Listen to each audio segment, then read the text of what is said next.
Hello friend, welcome to positive way of study. तो guys हम आज डिस्कस करेंगे मैट्रिक्स क्या होती है यानी अभी।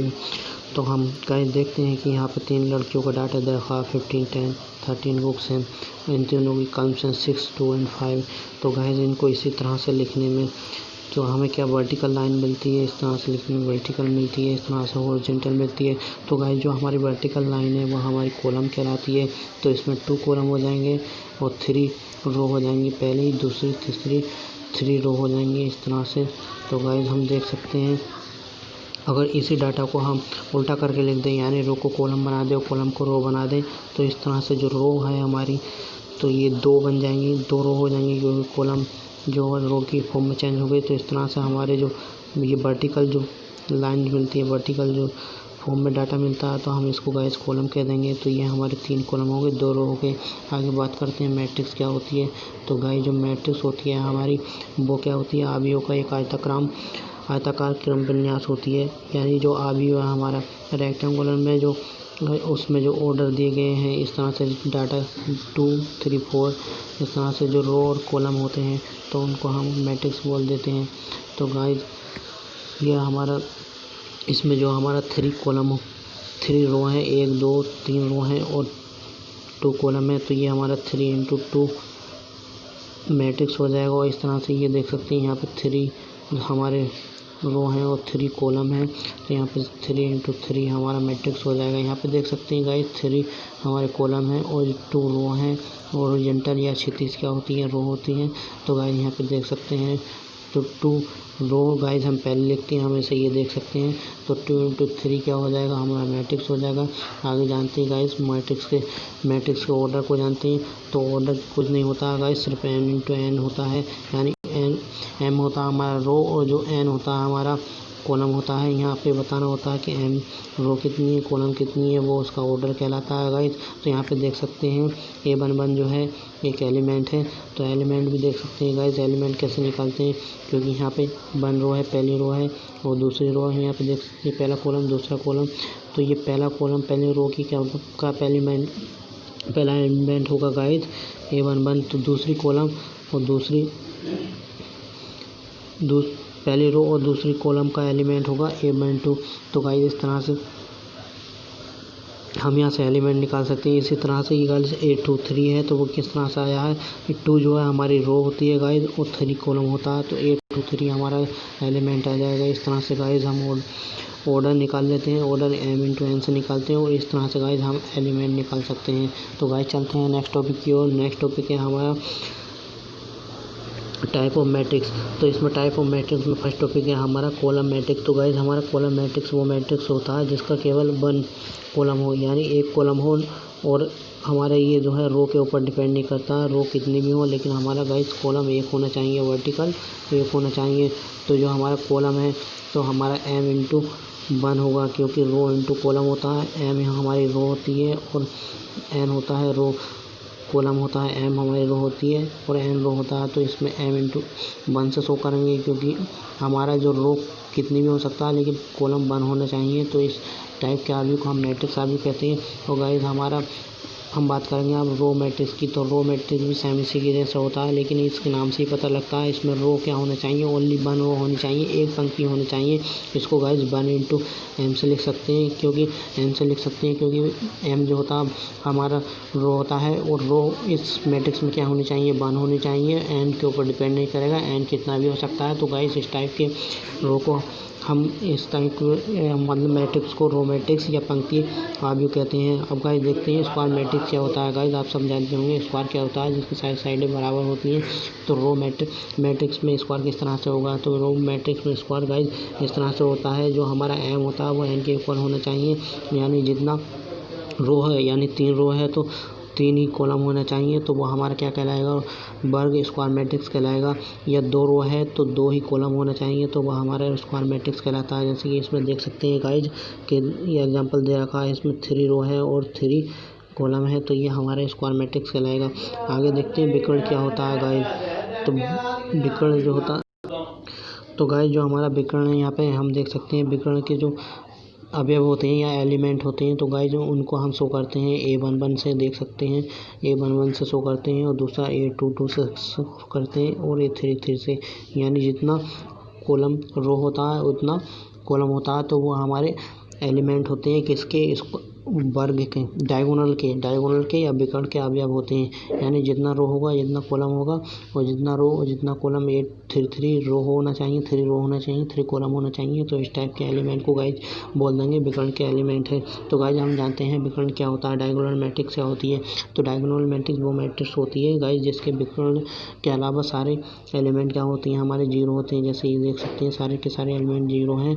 लेकिन गाइज इसमें एक बात ध्यान रखनी होगी कि इसमें जो है हमारा जो A11 है वो इक्वल नहीं होगा A22 के। यानी I जो पहला एलिमेंट है, पहली पंक्ति का एलिमेंट है, दूसरी पंक्ति के रो के एलिमेंट के इक्वल नहीं होगा, IJ के इक्वल नहीं होगा। यानी कहने का मकसद यह है कि यहाँ पे जो A11 का एलिमेंट आएगा वो A22 के इक्वल नहीं होगा, ना ही A33 के इक्वल होगा, लेकिन इनके विकर्ण इस तरह से होंगे, A22 वाले, A33 वाले, इनकी सेम वैल्यू यानी सेम एलिमेंट नहीं होंगे A11 के और A22 के। अब देखते हैं गाइज अदिश आव्यूह यानी स्केलर मैट्रिक्स क्या होता है। तो गाइज ये विकर्ण आव्यूह या अदिश कहलाता है, लेकिन इसमें एक चेंजिंग होती है। इसमें क्या होता था, डायगोनल में क्या होता था, जो हमारे एलिमेंट हैं विकर्ण के या डायगोनल के एलिमेंट हैं A11 A22, इसमें गाइज ये होता है कि उसमें सेम नहीं होते थे। इसमें गाइज ये होता है स्केलर मैट्रिक्स में ये होता है कि ये सारे सेम होते हैं हमारे। तो इस तरह से देख सकते हैं √3 सारे सेम है, बाकी क्या होंगे, जीरो होंगे। तो इस तरह के मैट्रिक्स को गाइज हम स्केलर मैट्रिक्स कहेंगे या अदिश आव्यूह कहेंगे। तो चलते हैं नेक्स्ट टाइप की तरफ। नेक्स्ट टाइप है हमारा तत्समक आव्यूह यानी आइडेंटिटी मैट्रिक्स बोलते हैं। जैसे कि आप जानते हैं कि इसमें जो गाइज होगा वो सिर्फ उसके विकर्ण जो होंगे यानी A11 या A22 डायगोनल के विकर्ण जो होंगे सिर्फ ओनली 1 होंगे। 1 से अलावा अगर चेंजिंग होगा वो हमारा आइडेंटिटी मैट्रिक्स नहीं होगा। तो इस तरह से देख सकते हैं, एग्जाम्पल 1 में भी देख सकते हैं, 3 में भी देख सकते हैं, सारे में 1 है, बाकी 0 होते हैं। तो इस तरह के आव्यूह को गाइज हम कहते हैं तत्समक या आइडेंटिटी आव्यूह कहते हैं। नेक्स्ट टाइप की तरफ चलते हैं। तो हमारा नेक्स्ट टाइप होता है गाइज जीरो आव्यूह, जीरो मैट्रिक्स होता है। तो गाइज जीरो मैट्रिक्स होता है। तो जीरो मैट्रिक्स क्या होती है, जीरो मैट्रिक्स वो होती है जिसके सारे के सारे एलिमेंट जीरो होते हैं। तो वो गाइज इस टाइप का आव्यूह हमारा जीरो आव्यूह शून्य आव्यूह कहलाता है। इक्वलिटी ऑफ मैट्रिक्स की बात करें तो इक्वलिटी मैट्रिक्स की डिफिनेशन कुछ इस प्रकार है कि गाइज दो मैट्रिक्स हों ए और बी दो मैट्रिक्स हैं, तो उनको तभी सेम कहा जा सकता है जब क्या होना चाहिए, उनके ऑर्डर सेम होने चाहिए। ऑर्डर का मतलब होता है गाइज m×n सेम होने चाहिए।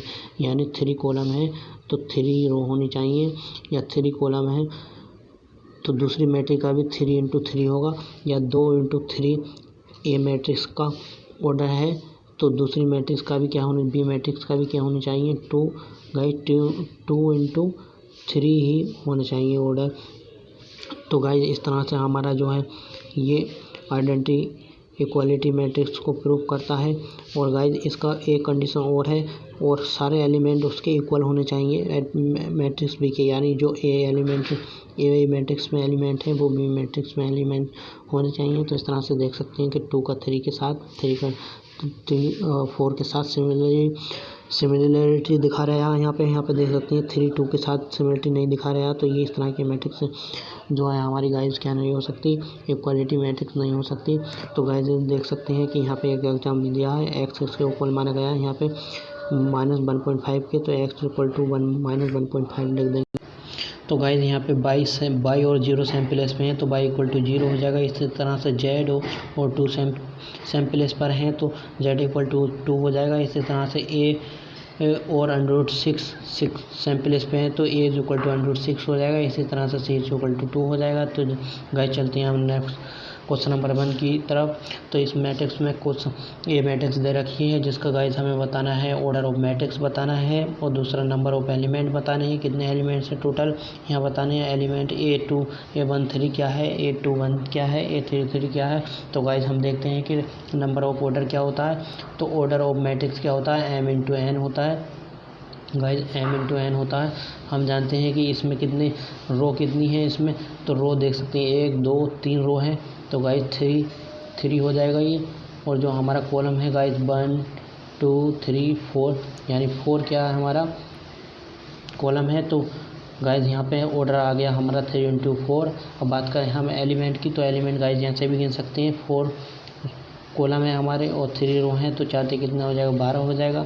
वहाँ से भी डायरेक्ट में निकल के आ सकता है 12 आंसर। और गाइज यहाँ से ऑर्डर से हमारा आंसर आता है m इंटू एन के मल्टीप्लिकेशन से। वो m इंटू एन का जो मल्टीप्लिकेशन होता है वो हमारा मैट्रिक्स का, उस मैट्रिक्स का एलिमेंट होते हैं, क्या आ जाएंगे ये 12 आ जाएंगे। ये हमारा फॉर्मूला होता है m इंटू एन से m एलिमेंट निकालते हैं। तो इसी तरह से गाइज हम बात करेंगे A13 की। तो A13 क्या है हमारा A13, जैसे कि इसमें 3 रो हैं, तो ए क्या होना चाहिए A1 क्या है हमारा रो है और 3 क्या है हमारा कॉलम है। तो A13 क्या होगा गाइज यहाँ पर 19 होगा। इसी तरह से A21 की बात करेंगे तो 2 क्या गाइज पहला क्या होता है हमारा किसी भी एलिमेंट रो होता है, तो 2 एलिमेंट रो है और 1 क्या है हमारा कॉलम है। तो A21 की वैल्यू 35 आ जाएगी गाइज यहाँ पे। और यहाँ से देख सकते हैं A33 की वैल्यू, तो यहाँ पे क्या है गाइज 3 हमारा रो है और 3 ये हमारा कॉलम है। तो A33 की वैल्यू -5 आ जाएगी। इसी तरह से बात करेंगे A23 की। तो A23 क्या होता है गाइज A23 होता है हमारा A2 होता है रो और 3 हमारा कॉलम होता है। तो 2 रो की बात करेंगे, 3 कॉलम की बात करेंगे, तो A23 का एलिमेंट गाइज हमारे पास आ जाएगा ये 5/2। तो गाइज चलते हैं नेक्स्ट क्वेश्चन की ओर। तो नेक्स्ट क्वेश्चन हमारा दे रखा है कि कोई मैट्रिक्स है जिसके 24 एलिमेंट 24 एलिमेंट हैं, तो इसके कितने मैट्रिक्स पॉसिबल मैट्रिक्स बन सकती हैं। तो गाइज हम जानते हैं मैट्रिक्स का जो ऑर्डर बनता है वो m इंटू एन के रेस्पेक्ट में बनता है, यानी m इंटू एन का जो होता है टोटल एलिमेंट होते हैं 24। इसमें टोटल एलिमेंट 24 हैं, तो m इंटू एन के ऑर्डर से बनाने होते हैं। तो फैक्टर के ज़रिए गाइज इसको बना सकते हैं, यानी 1 इंटू 24 हो सकता है, दूसरा 24 इंटू 1 हो सकता है। इसी तरह से 2 इंटू 12 भी हो सकता है और गाइज 12 इंटू 2 भी इसका ऑर्डर बन जाएगा। इसी तरह से 3 इंटू गाइज क्या हो सकता है 8 हो सकता है, 8 हो सकता है और 8 इंटू 3 भी हो सकता है। और इसी तरह से 4 इंटू गाइज 6 हो जाएगा और 6 इंटू 4 हो जाएगा। टोटल गाइज इसके जो एलिमेंट है हमारे 8 निकल कर आएंगे, जैसे कि आप देख सकते हैं किस तरह से ये निकल कर आए हैं। और गाइज हमारा लास्ट में इसमें देखा इफ़ हैज़ 13 एलिमेंट, यानी सिर्फ 13 एलिमेंट हो किसी मैट्रिक्स के, तो उसमें गाइज किस तरह से हम मैट्रिक्स बना सकते हैं। तो गाइज इसमें हम रो और कॉलम मैट्रिक्स बना सकते हैं। आप सोचेंगे रो और कॉलम मैट्रिक्स कैसे बनेगी, क्योंकि हम जानते हैं कि m इंटू एन क्या है हमारा 13 है गाइज। तो m इंटू एन से 13 कैसे ले लाया जा सकता है। 1 क्या होगा हमारा रो होगा और 13 क्या होगा गाइज हमारा कॉलम होगा। तो ये हमारा रो मैट्रिक्स हो गई, 13 आएगा। इस तरह से इसको गाइज चेंज भी उल्टा करके लिख सकते हैं, यानी 13 बना सकते हैं रो और तो 1 कॉलम। तो ये गाइज हमारा कॉलम मैट्रिक्स होगा। तो इस तरह से ये 13 के एलिमेंट भी आ जाएंगे। गाइज बात करते हैं क्वेश्चन नंबर 3 की। तो 3 गाइज सेम क्वेश्चन है जैसे कि हमने प्रीवियस क्वेश्चन देखा था।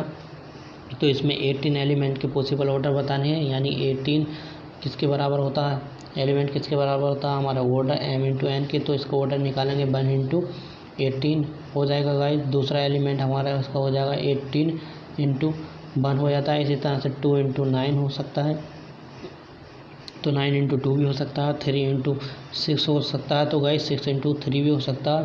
बाकी इससे अलावा और एलिमेंट नहीं बनेंगे। तो इसके टोटल गाइज हमारे पास 6 एलिमेंट आ गए।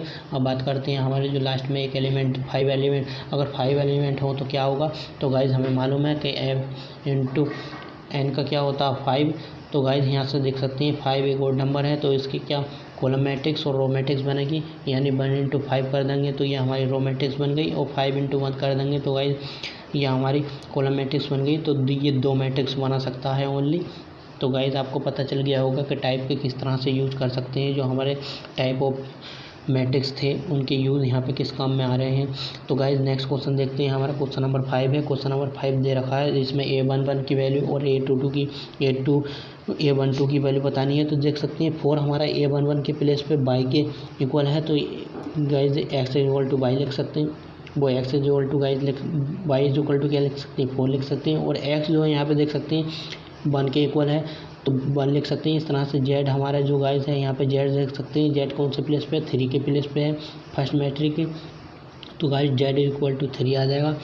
इसी तरह से गाइस हमारे क्वेश्चन नंबर 3 लेते हैं। क्वेश्चन नंबर 3 हमारा ये बताता है कि जो हमारा कॉलम मैट्रिक्स है वो x प्लस वाई जेड का एलिमेंट किसके इक्वल है, 9 के इक्वल है। तो गाइस इस तरह से x plus y plus z का जेड इक्वल टू 9 लिख देंगे। और बाई एक्स प्लस जेड जो है गाइस 5 के इक्वल है। तो गाइस हम इसको एक्स प्लस जेड को सेकेंड इक्वेशन बना के x plus z equal to 5 लिख देंगे। इसी तरह से गाइस हमारा तीसरी इक्वेशन निकल कर आ जाएगी यहाँ से y plus z equal to 7। तो गाइस वाई प्लस जेड से इज इक्वल टू 7 अगर इक्वेशन 1 में इक्वेशन 1 रखें तो एक्स इज इक्वल टू क्या आ जाएगा, 9 माइनस 7 क्या होता है गाइस, 2 होता है। तो यहाँ से हमारा 2 निकल के आ जाएगा। इसी तरह से गाइस हम देख सकते हैं कि अगर x की वैल्यू हमने इससे इक्वेशन सेकंड में रख दी, यहाँ पे रख दी, तो x की वैल्यू 2 निकली है, उधर जाके क्या हो जाएगी 5 माइनस 2 हो जाएगी। यानी z की वैल्यू क्या आएगी गाइज, यहाँ पे 3 आ जाएगी। और गाइज x और z की वैल्यू हम इक्वेशन 1 में रख दें तो y की वैल्यू निकल जाएगी, क्योंकि 3 और 2 5 होता है, 9 में से 5 गया तो हमारे पास y की वैल्यू गाइज 4 आ जाएगी। तो ये 4 आ गया है। तो गाइज यहाँ पे 2 भी वैल्यू आ गई है हमारे, यहाँ पे देख सकते हैं गाइज 3 भी वैल्यू आ गई है। तो गाइस चलते हैं नेक्स्ट क्वेश्चन की ओर। आई होप ये क्वेश्चन आपको क्लियर हुआ होगा। तो नेक्स्ट क्वेश्चन हमारा क्वेश्चन नंबर 6 है। तो क्वेश्चन नंबर 6 गाइस क्या है देखते हैं। तो क्वेश्चन नंबर 6 में ABCD की वैल्यू बतानी है, सेम उसी की तरह होगा इक्वलिटी की इक्वेशन से होगा। ये भी a माइनस बी बराबर होगा -1 के, a माइनस बी रख देते हैं गाइज रख देते हैं इसको -1 के इक्वल रख देते हैं। -1 ये यहाँ पे आ चुका है। और गाइज a माइनस बी -1 आ गया है। तो इस तरह से 2a माइनस बी भी क्या आ गया, 0 आ गया है। यहाँ से पता लगता है कि 2a बराबर किसके है, हमारे b के। तो a की वैल्यू 1 आ गई है यहाँ पे, क्योंकि -1 से 1 जब काटेंगे तो गाइज a की b की वैल्यू यहाँ पे a माइनस बी का क्या था गाइज, हमारा 1 था, -1 था। तो यहाँ पे b की वैल्यू क्या आ गई है, 2a आ गई है। तो यहाँ पे b की वैल्यू रखेंगे तो -1 is equal to minus a is equal to 1 आएगा। तो 1 से 1 कैंसिल हो जाएगा, यानी a की वैल्यू क्या आएगी, ये 1 आएगी। तो यहाँ पे b की वैल्यू में a की वैल्यू यहाँ पे 2a की इज इक्वल टू जो b है हमारा यहाँ रखेंगे तो b बराबर क्या आ जाएगा गाइस देख सकते हैं। तो हमारा सिर्फ 2 आ जाएगा, क्योंकि यहाँ पे a आएगा। तो इस तरह से b की वैल्यू 2 आ गई। अब गाइस जो हमारी c की वैल्यू है 2a plus c is equal to 5 है। तो यहाँ पे a की वैल्यू रखेंगे तो a क्या है गाइस, सिर्फ 2 है। तो 5 माइनस 2 आ जाएगा। a 1 है तो 2 इंटू 1 2 आ जाएगा, यानी 5 माइनस 2 सी की वैल्यू 3 आ जाएगी। इस तरह से सी की वैल्यू गाइस यहाँ पे रखेंगे तो 3 3 9 हो जाएगा, 3c में तो 3 3 9 हो जाएगा। इधर आएगा 13 माइनस 9 आएगा। तो डी की वैल्यू गाइस हमारे पास क्या आ जाएगी, डी की वैल्यू गाइस हमारे पास 4 आ जाएगी। तो यहाँ पे से सकते हैं डी की वैल्यू 4 है, सी की वैल्यू 3 है, बी की वैल्यू 2 है और ए की वैल्यू गाइस 1 है। तो गाइस नेक्स्ट क्वेश्चन की ओर चलते हैं। हमारा गाइस नेक्स्ट क्वेश्चन है क्वेश्चन नंबर 8। तो यहाँ पे देखना है गाइस जो 3x प्लस 7 दे रखा है हमारा 0 के इक्वल दे रखा है। तो यहाँ से निकाल सकते हैं -7 में पहुँच जाएगा। तो -7 और डिवाइड में 3 आ जाएगा। तो x/3 तो x की वैल्यू गाइस यहाँ पे क्या आ गई -7/3। और यहाँ पे एक x और है, इसकी वैल्यू भी अगर सेम निकलती है तो देखते हैं 2 minus 3x is equal to 4। तो गाइस यहाँ पे देखते हैं कि 2 उधर जाएगा तो 2 minus 3x is equal to क्या हो जाएगा गाइस 2 हो जाएगा। और x इज इक्वल टू हो जाएगा -2/3।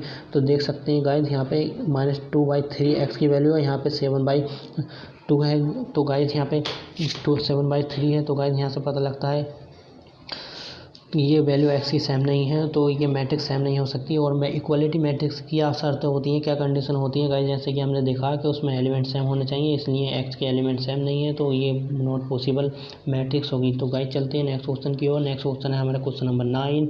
तो क्वेश्चन नंबर 9 में कि ये बताना है कि ऑर्डर 3×3 के कितने पॉसिबल मैट्रिक्स बन सकती हैं। तो गाइस हम जानते हैं m×n क्या होता है, हमारे इसके ऊपर अगर टोटल होता है तो वो होता है हमारा एलिमेंट के इक्वल। तो एलिमेंट हमारे गाइस देख सकते हैं यहाँ से जो हमारे एलिमेंट आ रहे हैं गाइस, तो वो 9 एलिमेंट आ रहे हैं।